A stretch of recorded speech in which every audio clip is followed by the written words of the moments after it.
Futura presents a special Halloween episode. We hope you enjoy this program. 86 years ago, on October 30th, 1938, just minutes into the CBS radio broadcast of Orson Welles' Mercury Theater on the Air, their special adaptation of H.G. Wells' War of the Worlds, the narrator read, "Ladies and gentlemen, we interrupt our program of dance music to bring you a special bulletin from the Intercontinental Radio News. At 20 minutes before 8 Central Time, Professor Farrell of the Mount Jennings Observatory, Chicago, Illinois, reports observing several explosions of incandescent gas occurring at regular intervals on the planet Mars. The spectroscope indicates the gas to be hydrogen and moving towards the Earth with enormous velocity. Professor Pearson of the observatory at Princeton confirms Farrell's observation and describes the phenomenon as, quote, like a jet of blue flame shot from a gun, end quote. And so the rest of this radio play would continue to air and deliver one of the most famous scares in history, or at least so we're led to believe, and at its conclusion would kick off essentially decades of conversation around the relationship between science fiction and society, and broaden our exploration around the role of sci-fi influencing or reflecting societal fears and hopes. So grab your popcorn, or perhaps your Halloween candy, and join us today on a snack or fun size special episode of Modem Futura. All right. Well, welcome, Andrew. Thank you for joining me on this fun. Sure. It's good to actually sort of talk with you with this experiment with bringing in a guest over the air. But I've got to say, in that opening, I love the fact that you used air quotes on a podcast that nobody could see. Well, we are, to be fair, we are also we're experimenting with a video format as well. So if it never makes the light of day, I'll use air quotes and hand gestures that no one will get to experience but me. But yeah, I thought this was fun. We've got it's Halloween, and I figured let's just jump on a really fun, quick I was trying to think of the size of those little mini candy bars, and I'm like, are they snack sized or fun sized? So I kind of went with both. I kind of hedged. Yeah, right. Okay. Fun snack size. Fun size, snack size, which in reality is probably the size they're supposed to be or should be. I don't know. But I thought it would be great also because any chance to talk sci-fi, Halloween, whatever, with kind of having the fun exploration that we do with Modem Futura, I'm like, there is no substitute for going to and picking on some of our own people here at ASU, because we actually have a Center for Science and the Imagination, which is incredibly cool. So we're joined today by our special guest, and I won't keep him waiting much longer. Ed Finn. Ed, welcome to Modem Futura. Thank you, Sean. Hello, Andrew. Great to be talking with you. Good to see you, Ed. Good to hear you. Yeah. And so before we get in, I'm going to embarrass you by reading a little bio of you so we can introduce you to the Modem Futura family here. Ed Finn is the founding director of the Center for Science and the Imagination here at Arizona State University, where he is an associate professor in the School for the Future of Innovation in Society and the School of Arts, Media, and Engineering. He also serves as the academic director of Future Tense, a partnership between ASU and New America. Ed's research and teaching explore the workings of imagination, digital culture, creative collaboration, and the intersection of the humanities, arts, and sciences.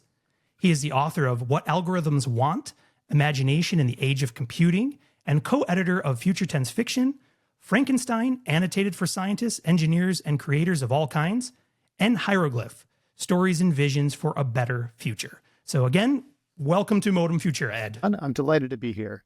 Yeah. And of course, what you didn't say is he also hangs out with a bunch of really cool sci-fi authors. Yeah. I can't believe that is actually a part of my job description. Actually, I can't either. I mean, sort of, you see the green eyes of jealousy here when I see everybody who you hang out with. So Ed, I wonder too if you could do a favor and just briefly, since you are the founding director of the Center for Science and Imagination, or CSI as it's called, maybe if you could not to be confused with that's CSI. right. That's right. Yes. But perhaps you could just give us a quick overview of what the Center for Science and Imagination is. Absolutely. So the mission of the center is to inspire and ignite collective imagination for better futures. almost the opposite of H.G. Wells and War of the Worlds, but using the same tools, the tools of speculative fiction and stories about the future to invite people everywhere to imagine the world we actually want to live in. So how do we use our incredible human superpower of imagining possible futures to have a productive conversation about what we might actually want to build? And so we bring speculative fiction writers and artists together with scientists, engineers, researchers of many different kinds to collaboratively imagine possible, plausible, preferable futures. Yeah, there they are. Well, yeah. And so I think, and again, today's like sort of special Halloween sort of, I say Halloween. Which seems to go completely counter to what Ed has just said about CSI. It's like, yeah, we're loosely Halloweenish themed, So, but I do think it is fascinating. And again, Ed, I'm so thankful that you were able to join us today too, because you sort of eat, sleep, and drink this kind of stuff all day long. In terms of wrestling, all these different elements of that relationship between science fiction and society, right? And so how these kind of things intertwine together. But I'm curious, first of all, from I just would be curious to hear anyone's input just on your sort of what your sort of gut reaction is around this sort of famous or infamous radio broadcast of H.G. Wells's War of the Worlds, because I think a lot of people, I grew up right with this understanding that it caused mass hysteria and massive panic. And it wasn't until much, much later, it's been almost 90 years, but for me, this was probably like 10 years ago, of really starting to actually question and dig into that and then realize, well, maybe that's not the whole story here. So I'm just curious how that tale has sort of evolved for each of you, from your perspectives. Well, I guess I would sum it all up to say, well, it makes a good story, doesn't it? Yeah. And Yes. that cuts in a lot of different directions. So first of all, the fine art of promotion and telling a story about the story that you're trying to tell and getting people excited about it. So this was one of the great early examples of, guerrilla marketing doesn't seem quite right as the word to describe this, but bringing your narrative into the world in a surprising and different way. And you see people do that all the time now. We're much more used to that kind of unexpected storytelling. But the other way in which it's a good story is that people they were receptive to this, right? Or they wanted to believe it, or they were ready to believe it. And I think that's partially due to the power of radio and the dramatization. And this is something that we do in our own heads when we read a story, a piece of science fiction, but it's really powerful when you see something on the screen or even hear it, because you start to put yourself into that narrative and it feels so much more real because they're human characters, they're people, and they have these emotions in their voices. It taps into this deep machinery we have in our heads for storytelling. So I think that's part of the magic of that moment, even if it's a bit of a story. Yeah, Sure. but I'm fascinated with what you said about people wanting to believe, because I've found the same thing. In fact, here's a bit of an admission. I've known about this story forever, it seems. And I, first of all, like you, Sean, heard about the story as mass hysteria. Then I heard about the counter story about it really being a story that Orson Welles began to develop around this. But I had never actually listened to or heard the broadcast until just before this. Oh, really? Which is actually quite embarrassing when I think about it. Because I just knew it as a story, and I guess I didn't see the point in actually sort of going back to the original. But you get to this, and Ed, what you were saying about people wanting to believe, that I can understand. Sort of people sort of in their heads thinking, I know this isn't real, but wanting it to be real. And where is the boundary between those two? Yeah. Well, Andrew, first of all, I love the fact that you I know. a long time ago, I used to teach a media production course where we would do like podcasting and radio narratives and things like that. And that one assignment was always to listen to War of the World, because it was always a fall class. So we'd always do it around this time, right around Halloween. But yeah, it's really interesting because I think this, War of the Worlds can serve as such a great case study just to pick apart in so many ways. Because also, I mean, the idea of people wanting to believe this thing too. I mean, I feel like there is also this embedded element of going back to 1938, right? In terms of radio is a newish medium at the time. It would be considered an emergent technology at the time. So people are experimenting with this new form for news, for entertainment, for whatever. And so I think, as with any new sort of, especially broadcast or communication medium, every time there's a new version or a new player on the field, whether it be print or radio or TV or the internet or whatever, there's always this sort of excitement, but then also there's a lot of pushback and fear also about this new, and then you also have this layer of the new player versus the incumbent, in this case, the newspaper, right? And so you have this sort of competing thing. And but also at the time, right, 1938, where it's the United States is, in a couple short years will be fully dragged into World War II. So there's growing conflict in the European continent at this point. I mean, it's getting pretty wild. We have this new medium coming up. There's all sorts of anxieties and sort of issues going on. And I'm curious about, how that might be, how we might relate that time period, even if I can make that stretch even into today, with all the different things sort of going on. And we have new mediums powered by generative AI platforms, for example. Is this a wheel that just keeps going around and around in terms of these new medias afford new opportunities, new storytelling, regardless of what the motive might be, whether it be entertainment or something more mischievous or even devious? But I don't know. What do you guys think about this? Like, does there feel to be this sort of history coming back around, or is this totally different? Ed, we are at another War of the Worlds, Orson Welles moment with this.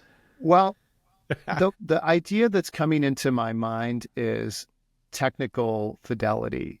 And there's this interesting juncture here because we've got both Wells. We've got H.G. Wells, who wrote The War of the Worlds, and we've got Orson Welles, who produced the radio drama.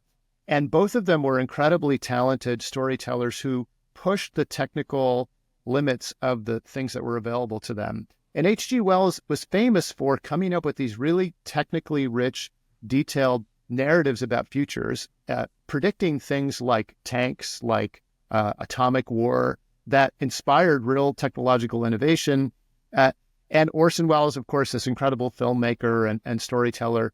And one of the reasons, I think, as you were alluding to, Sean, that this was so compelling is that it felt like live news. This was the beginning of the radio as this vehicle for instantaneous information. And so we were hearing history as it happened. So there is a kind of analogy to today, you could say, in the emergence of social media and the sort of endless news cycle. There's a technical fidelity connection to these tools that present themselves as pure, crystal clear channels of information. They're totally objective. And this is a trap we fall into over and over again with new things, especially now with AI and these smart platforms and technologies.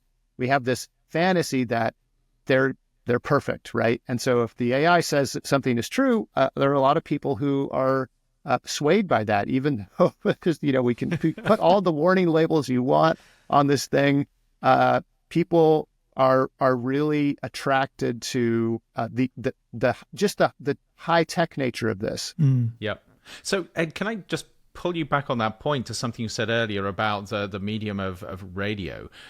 So one of the things that strikes me is with AI, we're now sort of venturing into this area where we've got voice AI. We don't just type to talk to our AIs, we talk with them. And we've got very realistic voices coming back that have full of emotion, they respond to us.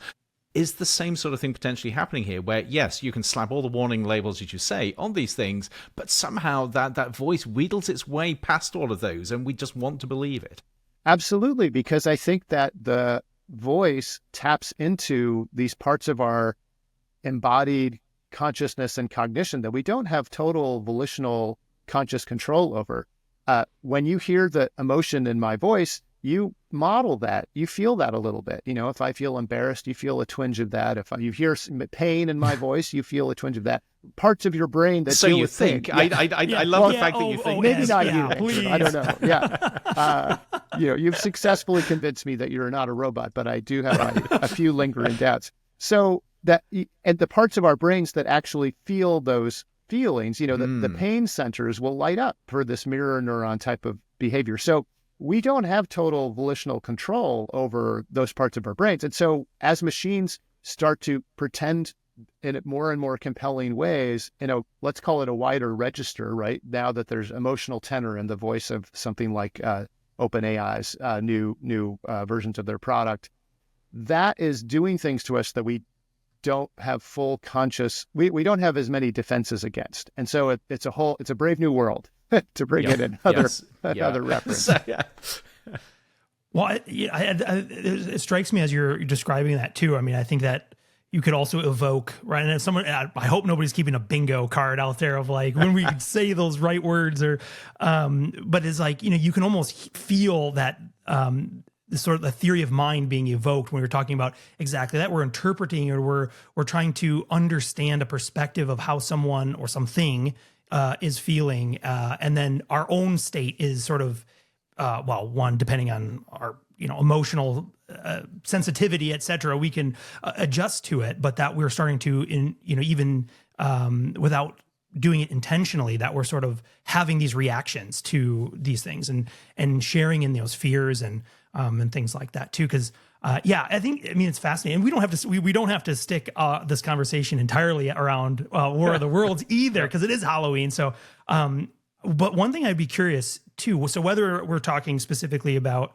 War of the Worlds, which I think everyone we've mentioned quite a bit around just the differences between the original, and this is probably like the third time in our podcast, Andrew, that H.G. Wells has, and that was not intentional. There's a recurring theme here. There was, and it wasn't intentional, but it sort of weaved its way through in different ways. But I mean, even those things, so I don't have the date in front of me. I can look it up real quick, or maybe one of you guys can while I'm talking. The original book, 1890 something, 96, somewhere in there. I feel like it was 1890 something. But the foreshadowing. That's the sound of Ed looking it up. Yeah, that's right.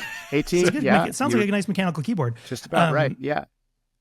Did I get it right? 1890, written between 1895 and 1897. Yeah. Oh, that was close. Well done. Yeah. Futurist. But yeah, well, I believe that's more of a historian, actually, I think there. But again, but even just that foreshadowing, right? So I love this mixture, and again, the depth of the story, and then we can branch off from here. But I was thinking about this too, Ed, and you had mentioned, right, the foreshadowing of H.G. Wells in terms of just the technology, right? Armored vehicles, even gas, like predating World War I and mustard gas. In the original story, it's like this black mist gas or whatever, and just these really haunting visions of this. I mean, and for you, spoiler alert for a book that's over 100 years old. If you haven't read it, these Martian invaders come to planet Earth and basically just lay waste to humanity's feeble efforts to stop them. Of course, the ultimate end is that their demise comes around from our microbiome of bacteria and viruses. And I can't believe you just gave that away. Well, it's literally like the first line of Wikipedia, I think. So I think it's fair. And I did say spoiler alert. So if you haven't read, if this is a mystery to you, I apologize if I've just ruined your evening. But yeah, it's fascinating. So you have this mix of this technological foresight of these, what would come to pass as these horrific events taking place during World War I and beyond, but then also sort of like the allegory of imperialism, of how, especially at the time, because the original story takes, the radio broadcast takes place in New York or New Jersey. The original story, of course, takes place in England, right in the countryside. But as this interesting story of how a nation that had created this entire sort of empire was then also themselves then so quickly defeated in this tale, and sort of flipping that sort of cultural narrative on its head as well, to kind of, again, put into those feelings of what would it be like to be one of those populations that is then so quickly dominated and sort of controlled. I thought was real. It's a great story. So it is an amazing story, and it brings us back to Halloween, which is all about flipping the script and inverting narratives.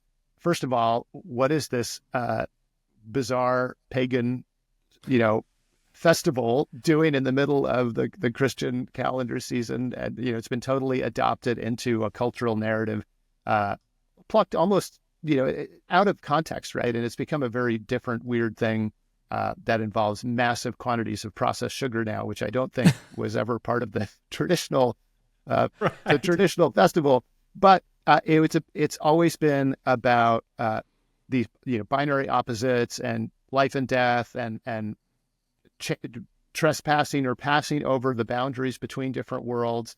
And one of my favorite versions of Halloween is the idea of the Frankenstein's monster and dressing up, even if you've never read another, classic science fiction text, even if you've never read Mary Shelley's novel, the story and you'll see people referencing it in all sorts of ways. It becomes our story. We remake it when we perform that. And in a funny way, every Halloween costume does that too. It's a way to deal with our fears. It's a way to contend with them, just like the horror genre is a way to air out our anxieties and our worries. And you could argue that that was part of what was going on with the radio play with the War of the Worlds as well, right? The world was feeling very unsettled in 1938. There were a lot of anxieties. This was a way to play them out. And as you were saying, Sean, I think that's definitely part of the DNA of the novel as well, the anxieties of colonialism and this idea, the lesson from Frankenstein, the book, has always been, once you create a master-slave dynamic, you're just one coup, one upset away from the master becoming the slave, or vice versa, right? You're creating a very destructive and unstable system. But just to push that a little bit, Ed, so you can, just in that framing of the master-slave dynamic, that feels very much like a social warning. It's a story that says, beware, because this might happen. And yet you go back to that radio production and Halloween. I don't quite get that in terms of the fear. Or do you feel that sort of, even in a sort of an entertainment setting, that realization that actually things aren't as stable as they are is part of this?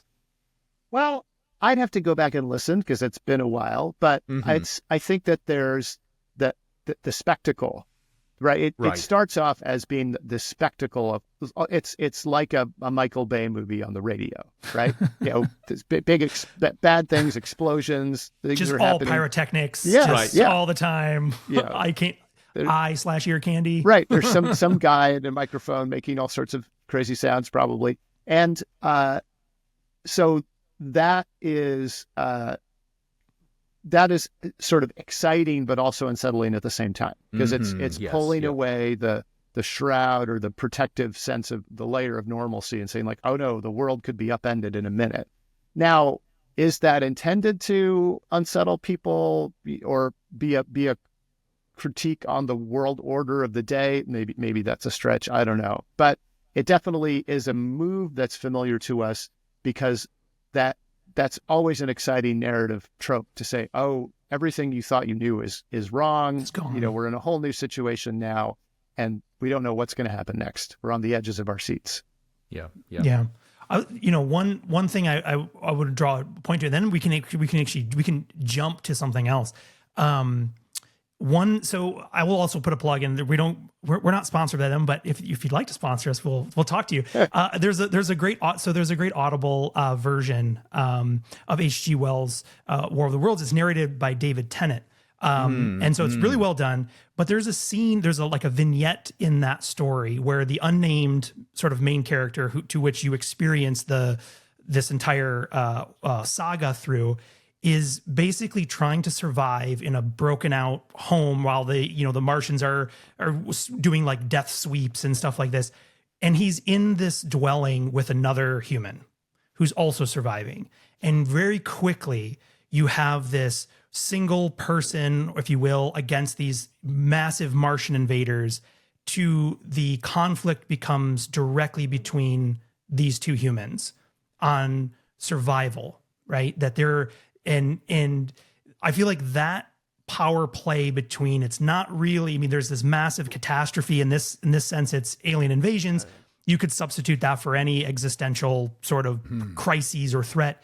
And then really it like lasers down to that interpersonal connection between me and the fellow person. And then also all of the emotions, thoughts of collaboration and betrayal, of survival over it's them or me. And I'm also drawn to that. So that same kind of connection is often what you see in a lot of, for example, a lot of zombie movies or stories, right? Where you have these horror, and it's like, it doesn't really matter how many zombies are out there or whatever. It ends up the person you need to worry most about were those other human survivors who you find yourself in. It's a story about people, and it's a story about how we respond in sort of in the face of adversity. And actually, just going back to War of the Worlds, and this is slightly complex if you know the story, but I find it fascinating that you can imagine if this was made now in America, the focus will be on how humans destroy the Martians. And yet that isn't what happens in the book. It's about human society trying to work out how to deal with the impossible. And it's something else that gets rid of the problem at the end of the day. Yeah. Yeah, I really like that aspect of the story because it's a temptation that's always there in the science fiction genre to follow the technological solution. You know, which is a story we've seen told over and over again. It's like Independence Day would be an example of that. Yes. Where a plucky band of clever monkeys figures out a technological solution to this impossible problem. And that's how we solve the day, which is, you know, a familiar and beloved trope of science fiction. But it's in a lot of ways more interesting when we have to contend with a problem that we can't solve. And that is a different kind of story, and you have to hope for the deus ex machina, or you get pushed to reflect on those fundamental questions of what does it mean to be human? How do we define ourselves against the other? And how do we define ourselves in an uncaring universe where alien invaders will show up and there's nothing you can do about it? Yeah. So and I have to laugh because you mentioned Independence Day, and which I think, okay, another spoiler alert. Are you going to do it again, Sean? I feel like I have to, because isn't it also just a wait virus? till I watch the film first. Yeah, isn't it also a virus? A totally different situation. Totally different. Yeah. And I do want to point this out because I still to this day have not lived. When did that movie come out? Mid-90s? This is 90? Late 90s, I think. I mean, it's not like we don't have the internet right in front of us. We probably could look this up. But so just real quickly, funny story about Independence Day. I was in middle school at the time. 96. Okay. So yeah, I was in like 8th grade, something like that. Goodness. Dating you, yeah. Yeah, I know. But I went to see it with a friend at the local theater and was so blown away by the special effects that I came home, like running home, proclaiming this to be the best movie ever made. It does not hold up. And to this day, I was going to say, do we need to have a talk about this, Sean, on this whole podcast? Are you the right person for me to do this with? Yeah. Oh my goodness. And to this day, and rightfully so, it's still brought up probably once a year of like best movie ever, right, Sean? I'm like, I was 12 years old, like, or whatever, like, leave me alone. But yeah, so yes, there's something I fell victim that, to it. The fact that the virus in Independence Day is a technical artifact. It's created by people, and the virus in H.G. Wells is a complete biological accident that humans are just the lucky bystanders in this Darwinian, mishap. So, but they operated according to it's the same MacGuffin. It's the same magical principle that this thing is going to solve all your problems. Anyone who's actually used computer systems knows that it would never work that way. Like some alien would have left a laptop unplugged, that somebody's spaceship wouldn't have been working right in the first place, and somehow it would have been immune to this there are no, binary switches that get flipped. Just like actually the biological virus, it seems very unlikely that it would, nothing is 100% lethal, right? So it's a magical thinking exercise, but it makes for this great story and this reversal, and that's what we find so satisfying. Yeah, that's yeah. And like I said, I will never live that down. My selection, and I think, I mean, honestly, maybe rightfully so. How do you feel, Sean, now that it's still your favorite movie today?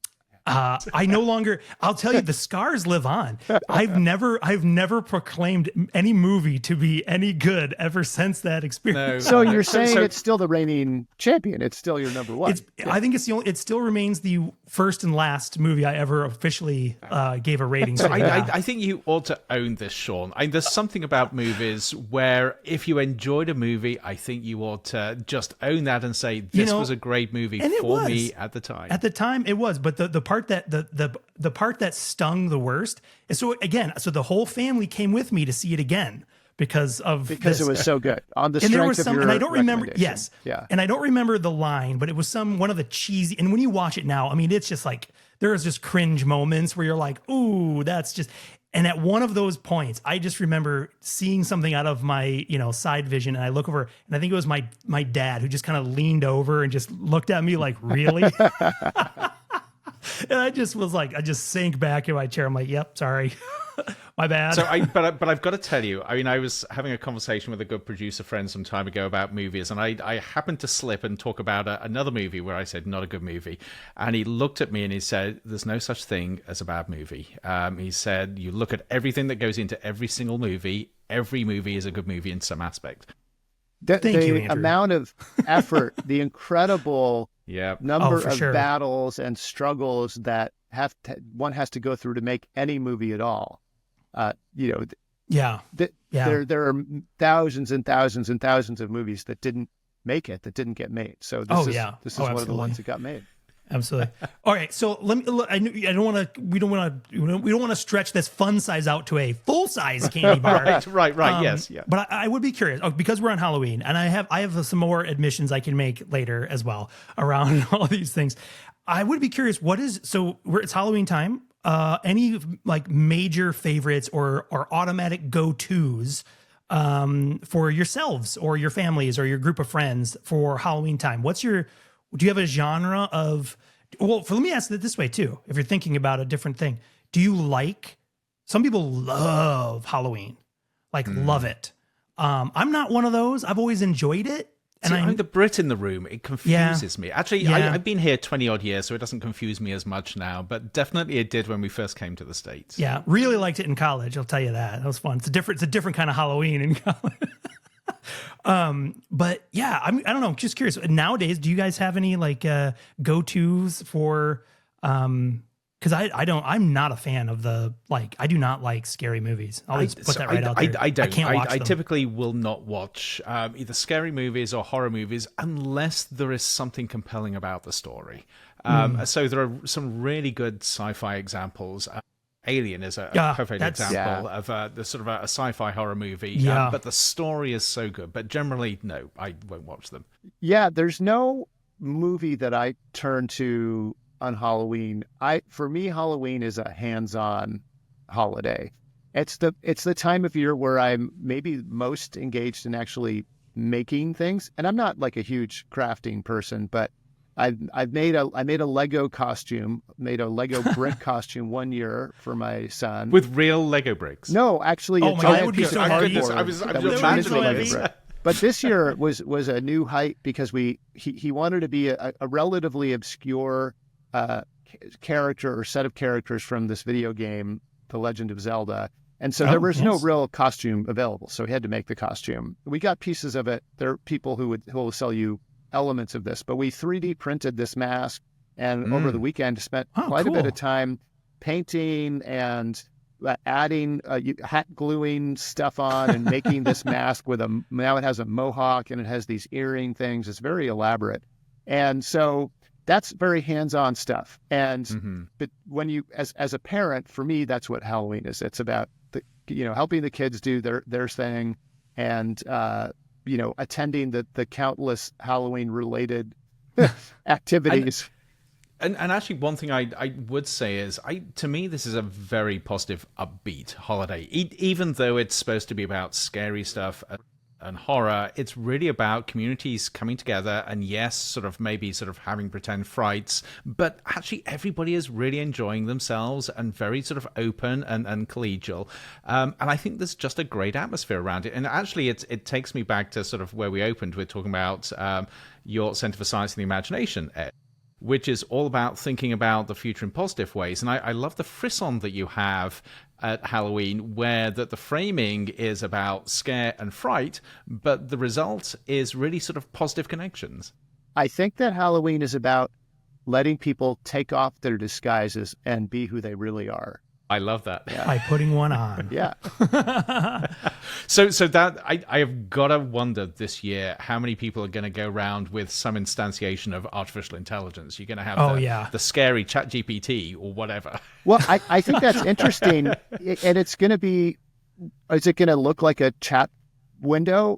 I know. I don't know what it looks like. We don't know what ChatGPT looks like. And that's going to be the creative part, does right? existential angst around AI look like wandering the streets?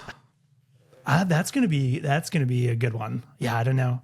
We just carved our pumpkins last night, and I will say, okay, I don't know, Ed, are you originally from Arizona? No. Are you from? No, okay. I'm a transplant. I was born in New York, but I grew up everywhere. Okay, so I grew up in Michigan, and I was absolutely befuddled, bewildered. I don't know the right word. The first time I carved a pumpkin in Arizona. They're practically hollow here, which is I just remember so I haven't done this here because our kids have left home. You mean none of the gloop inside? Barely any. Where are you buying your pumpkins? I don't know, Is like the some supermarket. Magical seedless pumpkin store I didn't know about? You pop these. I mean, back in Michigan, you carve these pumpkins, and you're in there, man. You're like elbow deep pulling this crap, and you would have I remember we used to make pumpkin seed, roast the pumpkin seeds or all this kind of stuff.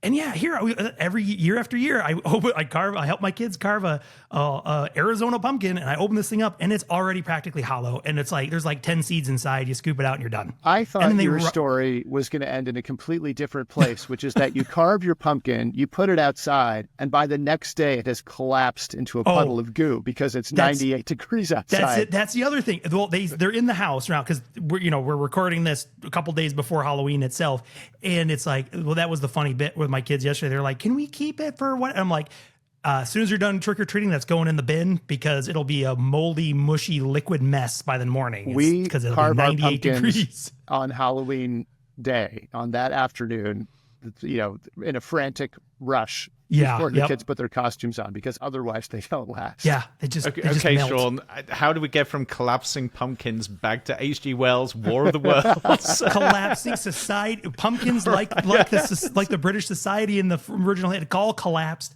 That works. Yeah.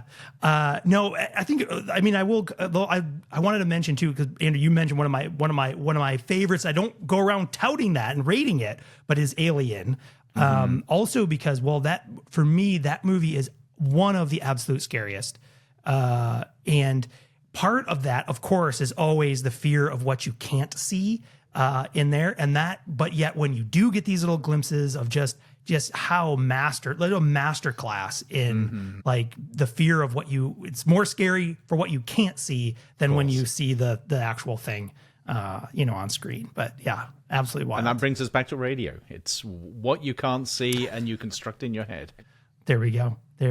Well, this has been absolutely wonderful. Ed, I'll give you a chance. I don't know if there's anything from CSI or anything you'd want to plug, anything that people want, anything recent you want to share that we can drop a link to in our show notes or anything like that to share with the audience? I'll just say, speaking of scary movies, that we have a film series called History of the Future, and our next one in mid-November is going to be Annihilation, which I haven't seen, but I hear it's pretty freaky. The book was pretty scary. It is interesting. Yeah, I haven't seen it.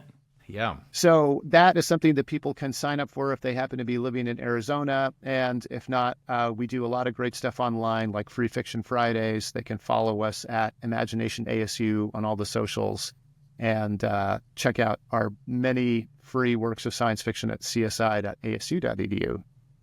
Excellent. Fantastic. All right, final question, just real quickly. And does anybody have any plans? Ed, presumably you are going trick-or-treating with kids and or passing out candy? Yes, probably both, maybe more of the latter than the former now that the children are autonomous. Yeah, I will be going out. I've got my Slimer costume ready to go. Excellent. I've been cheating. I've been reusing the same costume for quite a few years now, but I enjoy it. It's easy. I can just throw it on. Although it is like thick and padded, so I'm hoping it's not 100 degrees this year. The weather's looking really good, actually. Fingers crossed. It is actually, yes. Goodness. Fingers crossed. Goodness. So I'm teaching. Scariest thing ever. Oh, awesome. Are you going to have a very spooky good class session? You should have. There you go. We should, yeah. Should make them watch listen to War of the Worlds. There we are. Yes, good opening. Awesome. Well, thank you both for joining me today. This was an absolute blast and a fun-sized Modem Futura episode. So thank you for joining. Andrew, thank you as always. Ed, pleasure. We'll have to have you back to talk more fun, cool stuff. That sounds great. Thank you. Yeah, absolutely. And so everyone who is participating in Halloween, have a fun, safe celebration and a spooktacular time or something like that. I don't know. And well, that's it for me. And Andrew? Normal services resume on Tuesdays, but yeah. That's right. There we go. Great. Well, thank you very much. And we'll see you on another regular edition of Modem Futura. Demodulating signal. Modem Futura is a production of the Future of Being Human initiative at Arizona State University. Be sure to subscribe on Apple Podcasts, Spotify, or wherever you listen to your favorite shows. To learn more about the Future of Being Human initiative and all of our other projects, please visit us on the web at futureofbeinghuman.asu.edu.